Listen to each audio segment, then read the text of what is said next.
હવે આ શું થયું? તસ્તીત અડધો કરવાનો ને ઇલ. હવે લા માટે જબર લા છે.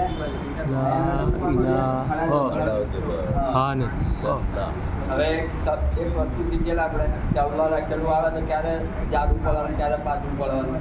અલ્લાહ લખેલું આવ્યું ને, અલ્લાહ લખેલું આવ્યો હે તો જાદુ ક્યારે પડવાનું અને પાછું ક્યારે પડવાનું? અલ્લાહ લખેલું આવે એના પાછલા હરફ પર.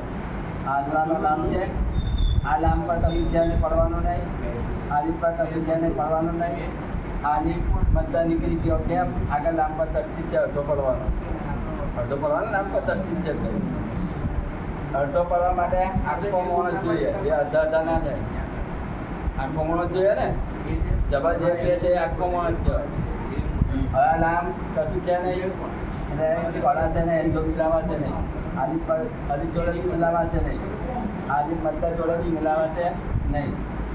શું પાડવું એને?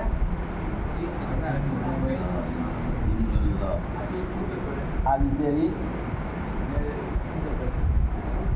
અલામ પર તસ્તીત છે.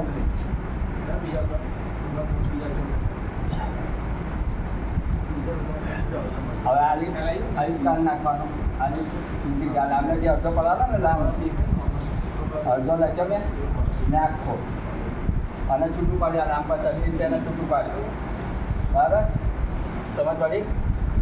આ તસ્તીતને અડધો નાખવો પડવાનો, અડધો વધારાનો પડવાનો. તસ્તીત આવે એને અડધો વધારાનો પડવાનો. આ લામ પર ચશ્મા છે, આ લામ નીકળી ગયો, આ નીકળી ગયો, આ મતલબ બી નીકળી જશે. આ તો મિલાવાશે નહીં.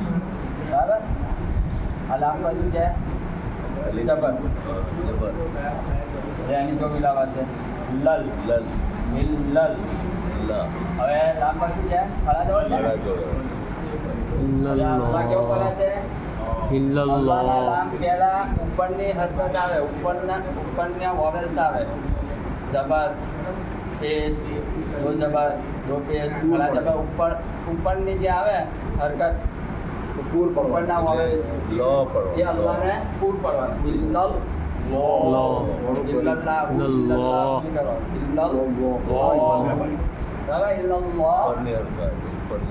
ક્રિયા થઈ ગયા. લા ઇલાહા નહીં બોલવાનું. લા ઇલાહા ઇલ્લલ્લાહ ઇલ્લલ્લાહ નહીં બોલવાનું. ઇલ્લલ્લાહ ઇલ્લલ્લાહ. અલ્લાહ જેટલી જાડી થશે. ઇલ્લલ્લાહ